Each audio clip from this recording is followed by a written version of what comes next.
Hey, it's Kim Komando today, your daily podcast to keep you up to date with all things digital and beyond. And I'd love to have you be a part of our podcast. You can make an appointment to speak with me. Just head over to komando.com, and on the top right, there's a button that says Email Kim. Fill that out, and that's it. So I thought we'd kick things off with a dating tip. Okay. Because we have a lot of people who watch the podcast and listen to the podcast who are single. Okay. Looking Ready for to love. mingle? Yes. Is that if you are looking to meet a hot, athletic, Right. build male or female, what a lot of people are doing right now is that they're changing their location from, say, Gilbert, Arizona to the Olympian Village in Paris. Okay. Tinder says That's hilarious. that there's a 20% increase in swipes in France, a 103% increase in passport mode of people changing their location to the Olympian Village in Paris. I'm trying to think of the person, like, let's say you do live in Phoenix and you're like, I'm going to go try and connect with people at the Olympic Village. A, there's no guarantee that they're going to live here and come back to the Valley. For sure. And B, they're in Paris. You have zero chance of even going on a date with them. Then there's that, but maybe you might meet love. Maybe you might. Yeah, I maybe. mean, you know, Some Russian weightlifter. yeah, true. I mean, I started thinking about it. I mean, thank God I'm married. Really? I mean, thank God. Because, I mean, why would I want a really hot male who, you know, is a runner or a swimmer and, like, is really into, like, taking care of themselves? And they probably have, like, a six-pack Right. when I have a husband at home with a 12-pack. Hey, he can afford a 24-pack if he wanted to. That's true. That's true. You think they're trying to search for that French pole vaulter who lost because of his package knocked the pole off? What a best way to lose a medal, because you're too endowed. I saw that picture and I was like, whoa. I would take that loss any single day, any day. All right. And that's like when he's not Yeah, doing anything. right. He was focused. He was working. He's got a third leg. It got in the way. Oh, my God. Missed it by that much. Andrew, that is the worst. That is so funny. I apologize. 12 inches. That's so bad. And on that happy note, welcome everyone to Kim Komando. Today, it's your fun podcast where we talk about all things digital.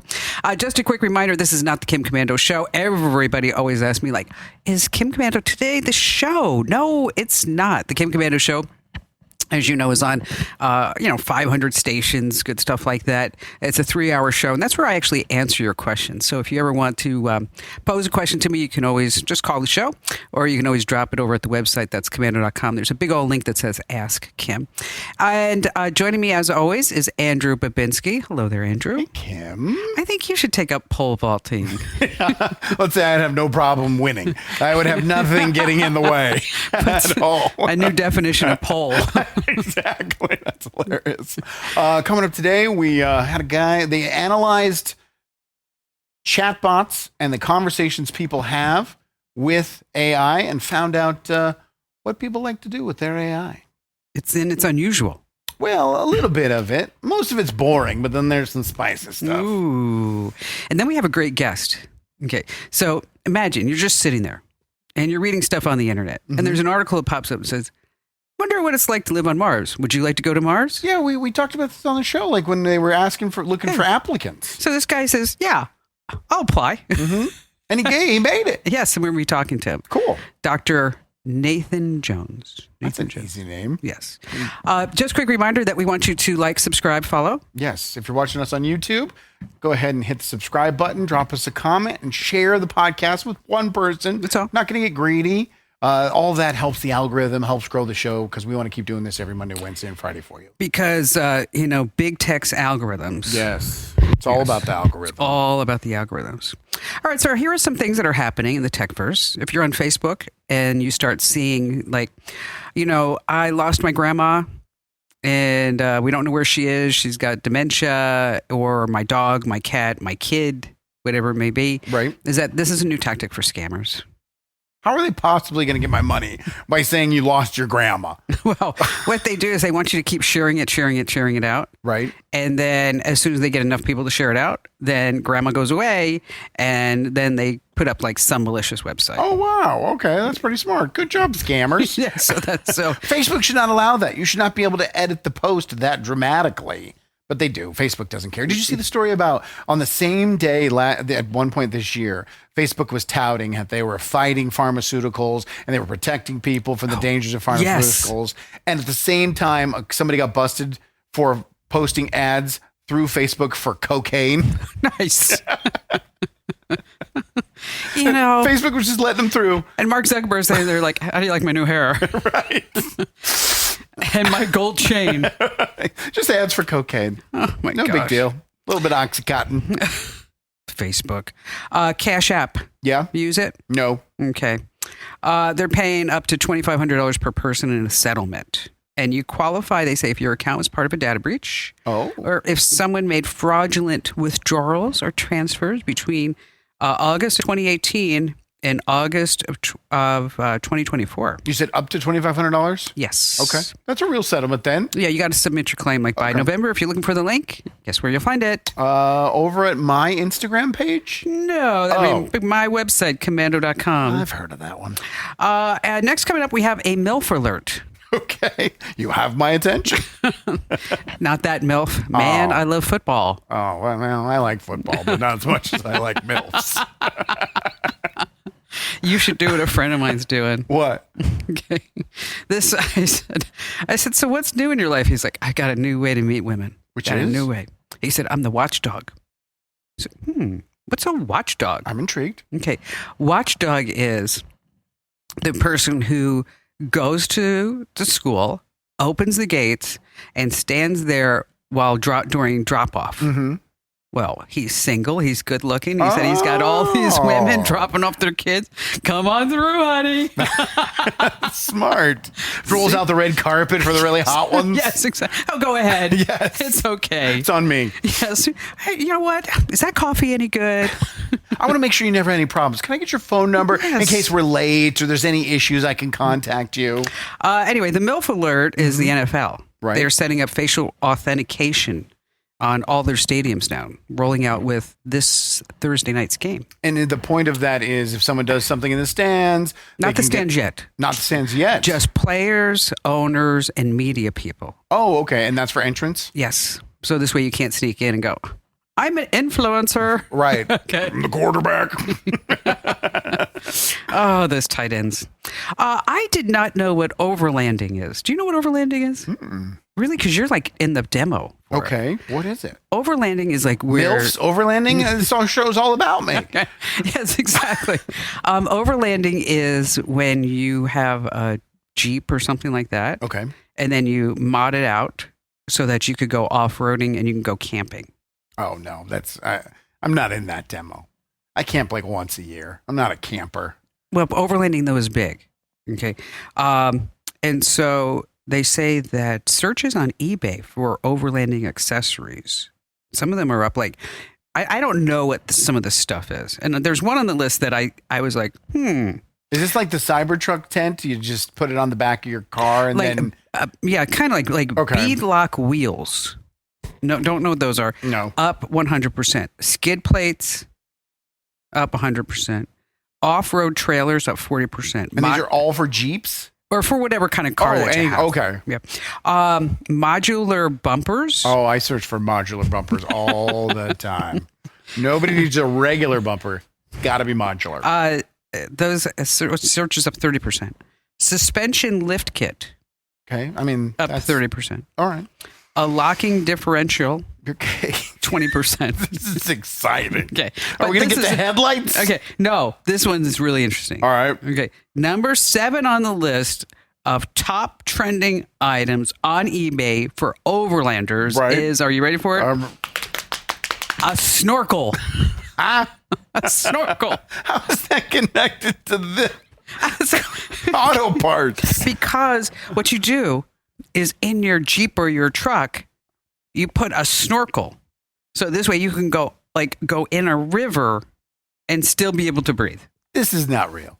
You are making this up. I am not making this up. No one's modding their Jeep out to go underwater, and they're like, "Oh, I got to be safe, so let me put a snorkel through the roof." No, I'm telling you, this is legit. It is. A car can't drive underwater. I don't know. Okay. I was talking to another guy because we were driving around in my car, Okay. and I said, you know, I think This is your boyfriend? No, just another guy. Don't tell Barry that. I won't. He doesn't listen to the podcast. Doesn't watch. No, he wouldn't care anyway. He'd be like, whatever. No, he would care, I think. I hope. You hope. I hope. So I was thinking about, I was saying I think I might be getting rid of the G-Wagon. Oh, really? Because, I love G-Wagons, but I think I'm kind of done with G-Wagon. Did I tell you that I took a G-Wagon from Seattle to Anacortes? No. So I could get on a ferry to go to the San Juan Islands. Mm-hmm. Most uncomfortable ride experience I've ever had in my entire life. Was it a new one? Yes. It Really? was so uncomfortable. Was it in comfort mode? I don't know. There were snorkels everywhere, so I knew it was adventurous. My kids, they were all in the back. They were in the back seat. They said it was so uncomfortable. They absolutely hated it. Really? Yes. So go ahead. You're going to get rid of your G-Wagon. No, I'm thinking about it, and he Okay. said, "Why are you going to rid?" I said, because well, I guess I kind of was saying the same thing. I said, no, it drives like a truck. Okay. Drives like a truck, and I said, and I'm really enjoying driving a Porsche again. You're a car gal. Yeah. And I said to him, but I really like the G-Wagon, but I'm thinking about, and he's like, it's great for off-roading. And I said, it's funny you should say that. Because now this is probably, I bet you this is probably the 8th G-Wagon that I've owned. Okay. And every time I get it, the guy who delivers the car, he says, here, do you want me to teach you how to use the car? And all of a sudden, so we go through everything. And I said, so what are all these buttons that say 4x4 and stuff? And he always says, don't worry about it. Nobody in a G-Wagon ever uses them. Yeah, you don't want to scratch it up. No, why would you do it's that? a glam car. But he was telling me if you want to take it off-roading, that would be really big. Would you trade it in for like a minivan or something? Of course. Yeah, that's what I Odyssey. Odyssey. Odyssey. That's Honda and Odyssey smushed together. Odyssey. Odyssey. All right. And finally this. I might have to read this verbatim, and I hate to really read anything. Sure. But it's from the FTC. And, you can't really mince words with the FTC. Okay. Because, they kind of go in. They say, so they file this complaint against this company. And they say that they failed to notify customers about shipping delays, did not provide cancellations or refunds for delayed orders. They used gift cards in place of monetary compensation. But it goes on. They only published the highest ratings to its website from third-party reviews. They suppressed more than 80% of all the online reviews that didn't give them a 4 or 5 star. Okay. So now they're going to be sending payments to customers and blah, blah, blah, blah, blah, blah. Who do you think this company might be? I mean, the easy answer is Amazon. Because that would be the big shocking reveal, right? That it was Amazon. Right. But it's probably not. Because they're legitimate. They take care of their customers. Correct. Shot in the dark Target? No. What was And it? I am thoroughly disappointed that you embraced this company. What do you mean? I mean, I thought you were smarter than this. Is it Hey Dude? It's Hey Dudes. No! Yes. It's Hey Dude? Yes. What are you doing? Hey Dude! Stop that. What are they doing? Hey Dude. Suppressed the bad reviews. Well, I'm sure there's very few bad reviews. Okay. What Didn't are give people their money back. Shipping delays. Saying, you can't get your money back. We're going to give you a gift card. I've had nothing but amazing experiences with Hey Dude. This is a shock. It's a travesty. Yes. Did you only bring this story to the table because you thought you could make fun of me? Yes. Okay, I don't own stock in the company. I just buy and love their shoes. Well, now we know that we can't trust you. Oh, Hey Dude. Yeah. Fixing things one step at a time. Breaks my heart. Ugliest shoes in the universe. They're so comfortable. Ugliest shoes.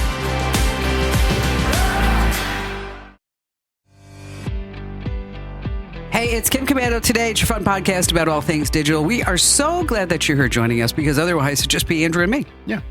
And We have now 88,000 subscribers to our YouTube channel. That was fast. That was a huge jump from 86,088. Yeah, in like a day. Yeah. Exactly. Nice. Thank you. So whatever we said, we should do that again. We just replay that same Monday show We just say over and over again. Please subscribe to our YouTube channel. Thank you. That's awesome. But Yeah. if you're watching right now and you're not subscribed, you could be 89,000. Yes. Think about that. Yes. How many people have the chance to say, I was the 89,000th subscriber to the Kim Kim? Only one. Only one person. Like, I'm waiting to be the 1 millionth person for your newsletter. Yeah, we're growing like crazy with that now. Awesome. Yeah, it is. So we're All getting good close things. to that. All right. So, wait. Enter to win. Last chance. Yeah. Winfromkim.com. That's easy to remember. So go subscribe, then go winfromkim.com. Yes. Or just go to winfromkim.com. We don't. They get subscribed if they win. Oh, perfect. Or they don't win. So, that's just kind of the way it is. We don't know what we're talking about. Don't judge the show based on the last 90 seconds. Okay. It's going to get better, I promise. We were much better in rehearsal. Seriously. But have we ever done a rehearsal? Not one time I've ever worked with you. Excellent. All right. So last year, 4 NASA volunteers entered a fake Mars simulation in beautiful downtown Houston, Texas. Which is, people say Houston's just like Mars. Of It's exactly course. the same. I spent a lot of time in Houston. They just came out. They spent 378 days in there. So 4 people in 1,700 square feet. It's already been 378 days? There they had a lounge area, a greenhouse, a medical area, bedrooms, gym, couple of bathrooms, also an outdoor garden with red sand. Okay. To simulate the The life whole outside. Mars thing. The whole Mars thing. They had to grow their own food, deal with each other, isolated, kind of all the stuff that might happen if you were to Mars. So there's this guy by the name of Dr. Nathan Jones. He's an emergency room physician at Springfield Memorial Hospital in Illinois. So he's sitting there on the internet one day and says, there's an article that says, do you want to go to Mars? And he thought to himself, heck yeah. And he applies and he gets accepted. Now he's out of Mars jail. Is that present? Yeah. Okay. He's got a teardrop tattoo under his eye. Gosh. He's been hitting the weight room. Yeah, exactly. And he's joining us right now. Dr. Jones, is that true? You just read an article thought, heck, yeah, I'll go to Mars. Yeah, that's absolutely true. I, as you mentioned, am an emergency physician, and I worked nights only for about 6 years. And before I would start a group of shifts, I would stay up the night before. And one of those times, I happened to come across this article that said, "Hey, would you like to go to Mars for a year?" And I was like, "Yeah, who wouldn't?" So I followed the link and ended up applying. So now it's not like you worked at 7-Eleven. You had to leave your job for an entire year. Were they okay with it? I think there was a bit of discussion about that for certain. Going from a physician's salary to what NASA's able to compensate us with was certainly a factor. And the time away from my family, I have 3 children who are school aged, that also went into the factoring as well. But just really felt like it was what I was supposed to do, to be honest with you. All right, so you apply, you get accepted. Was there any type of did you have to go to NASA in Houston and interview? What was that process like? Yeah, actually, it was a pretty extensive interview and application process. And since they were looking for astronaut-like people, I think, in my opinion, and of course, I've never been through the astronaut cycles, but they made it as similar as I could imagine them making it to an actual astronaut application process. And so I think that's just a reasonable thing to do if you're trying to get people who are astronaut-like to do your mission. And so, boy, that was a big decision to leave your wife and kids, huh? Yeah. Wow, that for a year. Yeah, so there were a lot of mixed feelings about that for myself and my family. And in the end, I was a little bit worried going in that my family might be a weak or a potential failure point for me if something significant had happened there. But we actually weathered some difficult times. But really, in the end, my family ended up being just a strength for me. So it was great. Were you able to contact your family at all while you were inside the simulator? Yeah, absolutely. So there were time delays, communication. They simulated the actual delays that would occur if you were on Mars and communicating with the Earth. And so at the furthest point, it takes light 22 minutes to get to Mars from Earth. And that's the speed of communication. So to get a communication there, it takes that long, and then another 22 minutes to come back. And so, Oh, wow. yeah, absolutely. We were able to communicate, but we did have to suffer the delays that you would expect. Gosh, that's crazy. 22 minutes. Hello. What'd you say?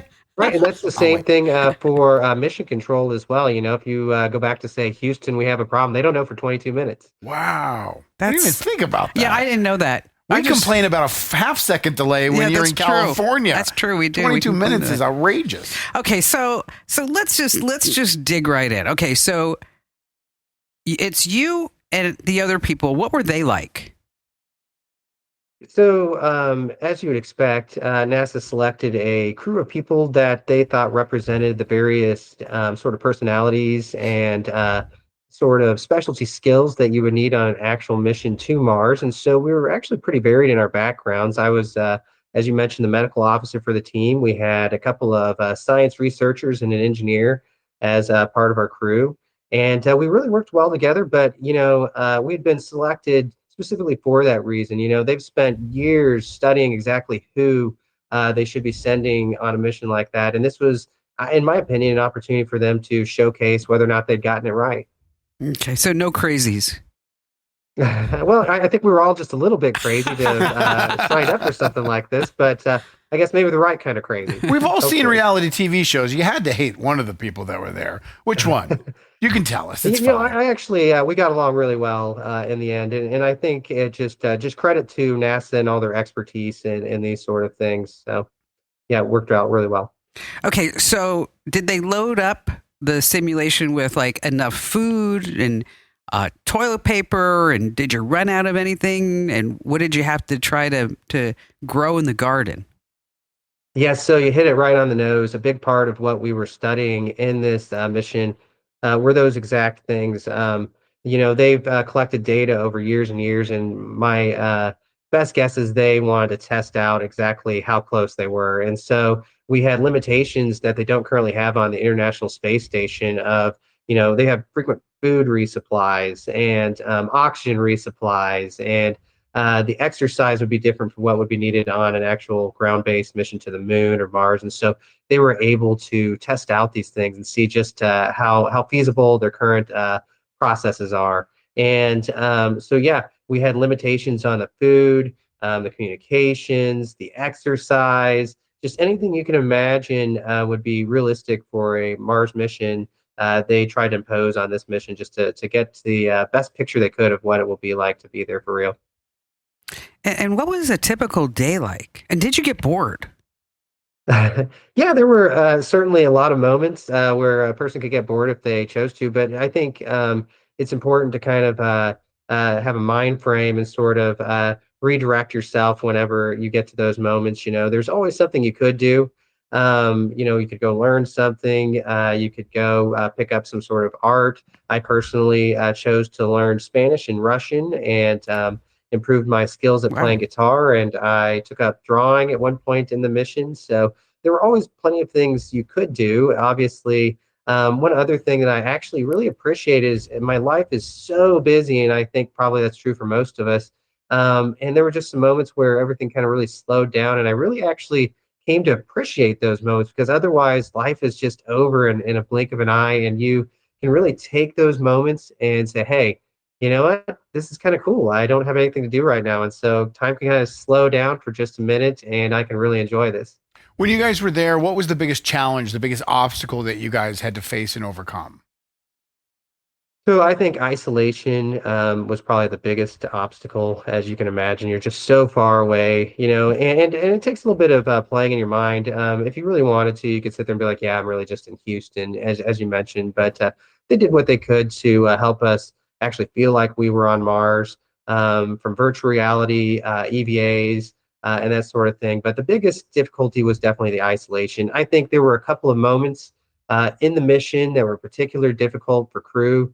Everyone missed out. I mean, there were there were weddings, funerals, Christmas. graduations, holidays missed out on. And I think those were difficult times, as you can imagine. So was there anything that failed unexpectedly? I think that failing is probably an interesting concept. I think there are things that didn't work out the way that we wanted to, but we were able to take them and find ways to make use of them, whether it was for research or as a learning point or whatever. I think there was a particularly funny moment where we were working with a rover that was driving around on the surface of Mars for us. In reality, it was somewhere out in a desert on Earth, and it was simulating an actual rover in a similar landscape. And I remember we accidentally decapitated our poor little rover, and it was a disheartening moment for us. We were able to fix it, but it really was a funny and a bit disheartening moment. So yeah, we had a few of those moments. Did they explain to you why they chose to go with civilians other than people who worked at NASA for this mission? Yeah, so this was actually open to NASA employees, Okay. and it actually had, if you would go and look at the actual criteria to apply to the astronaut program, so the astronaut candidate program specifically, it can kind of trace a line to each point that was a component of the application process for CHAPEA as well. And so they were really, in my opinion, going for people who were as similar to astronauts as they could find. That said, I think their astronauts they have are so busy, so if the question is, why not actually put our astronauts through that? Well, I mean, they have what I would actually consider a relatively small astronaut corps currently, and they're just so busy training for the upcoming Artemis and other programs that they just wouldn't be able to put them on a year-long mission like this on Earth. Okay. So does this put you in line to go to Mars? Certainly not with NASA. I've kind of said in the past that, for now at least, I've handed on the baton. I've completed my leg of the race, and it was an excellent journey. But for now, I don't currently have any plans to join NASA for any further adventures. Always considering, what's next and seeing if there's, a way that I can use all the skills that I picked up this past year. But for now, not really having any plans. And then now, are you still playing the guitar and learning Spanish and Russian? Oh, yeah, absolutely. I think those are going to be things that will be hopefully lifelong things. I've already picked up the guitar a few times outside of the mission and had an opportunity to play outside the mission. I went on, actually, we had a couple of weeks of quarantine down at Houston after the mission. And immediately after that, I came home and then took my entire family to Central America on a medical mission trip, and had my opportunity to speak Spanish there during that trip while caring for patients and other activities there. And so, yeah, doing my best to use the skills that I picked up. That's awesome. Very cool. That's awesome. Well, Doctor, thanks for telling us your story. Yeah, thank you so much for having me on the show and for your interest in NASA and the CHAPEA mission in particular. That's awesome. Would you do this? No. I couldn't do it. I mean, it's interesting. I would pause and think about it, but I can't be away from my kids for 378 days. It's a long time. I'm away from them for 5 days chunks and I go crazy. I can't imagine. Yeah. That would not, I couldn't do it. Did they simulate any Martians? I should have asked them that. No social media for a year. Think about that everything. would be great. I do appreciate what he said about like having some downtime. I don't think we have enough downtime. We don't slow down. That's our, I think we have downtime. It's there. It says, go ahead and take me. And we just don't do it. We don't slow down. Yeah. I don't think I could do that. Maybe you should do it. Well, it's 30 days. You know what? Barry, like we went out to dinner with some friends of ours and they're going on a cruise and they're like, oh, you guys should come on the cruise. And Barry's like, I will never go on a cruise with my wife. Never. With my wife? Yes. He added that caveat. And I said, I'm like, why? And he said, we would be like one day at sea. And he said she'd be clawing herself trying to figure out. Then she'd go talk to the captain of the boat and say, okay, so here's the deal. Okay, wherever we go next, I'm off. You would be figuring out how to get a helicopter to land on top of the cruise ship to get you out of there. I couldn't do it. No? No. All right, well, you're not a candidate. You're never going to learn Spanish and Russian and play the guitar. I know. I still won't get on my Peloton after being on that thing during the whole pandemic. That's why I was curious if he was still going to do that. And he's going to. He's a way better person than we are.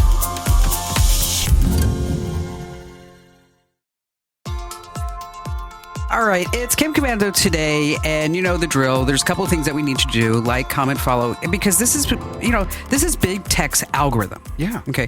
What they say is that unless people like something, unless they comment, unless they share, that we don't think that anybody else would want to see it. Worthless. Yes.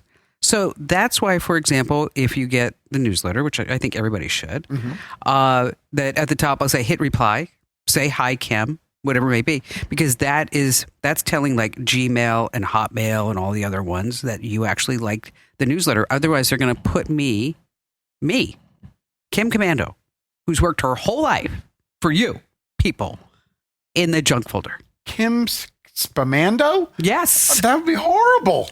And it works the same way on YouTube. And also wherever you get your podcasts. So that's why we always ask you to give us like these great 5-star reviews and leave wonderful comments. Because we want to keep this ball rolling. Not like, hey, dudes, we don't suppress the bad comments.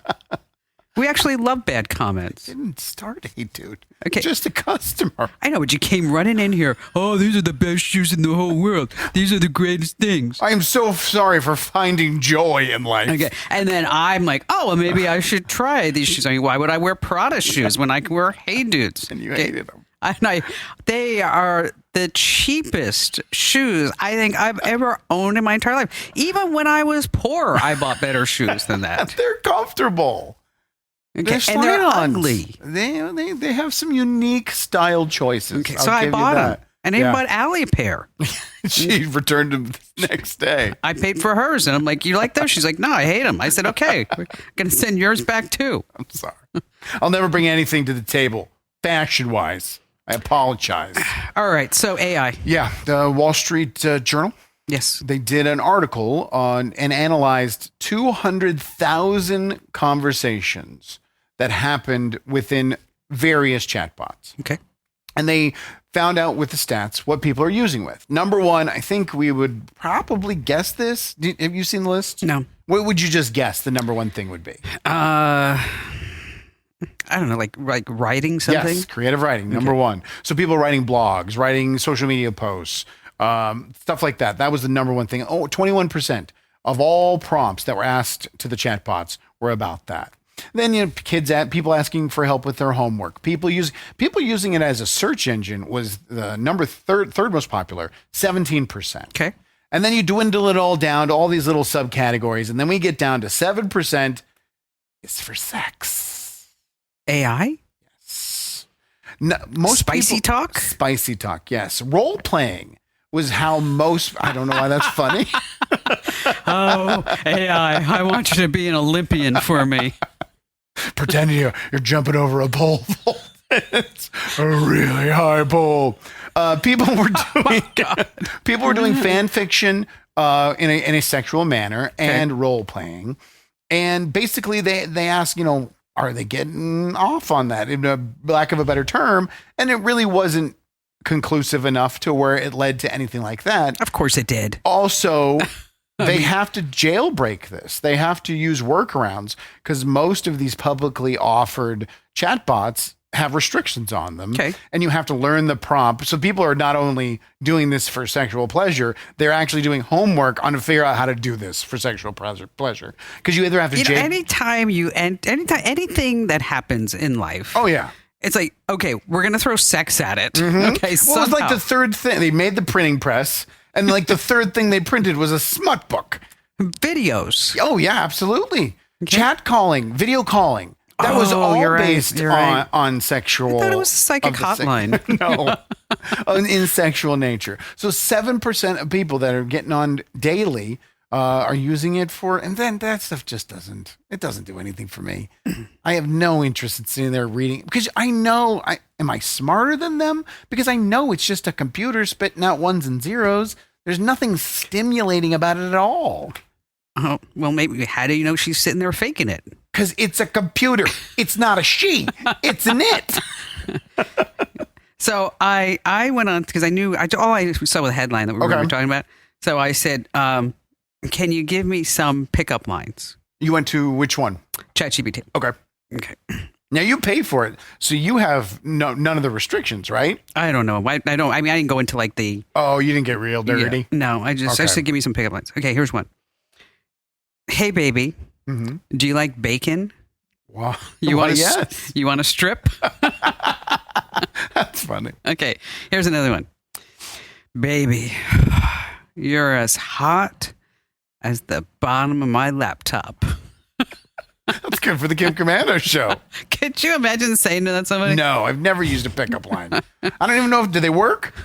Have you ever had one delivered at you in your direction? Oh, of course. Like that outfit looks great. It would look even better on my bedroom floor. Yeah, that happens. I mean, it never worked. No, did it? No, but did it spark interest? Like, at least this guy's trying, even though it's cheesy and stupid. Most of the time I just laughed at him. All right, man, you more laugh at everybody. I mean, that's just the way that it is. I laugh at Barry. Yeah. Like, really? Not tonight. Okay, here's my favorite. If you show me your boobs, I'll show you my tattoos. Tit for tat. That's really good. I like that one. That's the best one. I would never say something like that. I would be so uncomfortable to say that to a complete stranger. I couldn't even say it. I'd be laughing the whole time. And people are serious when they're doing this stuff. Yep. Or playful. For tat. Tit for tat.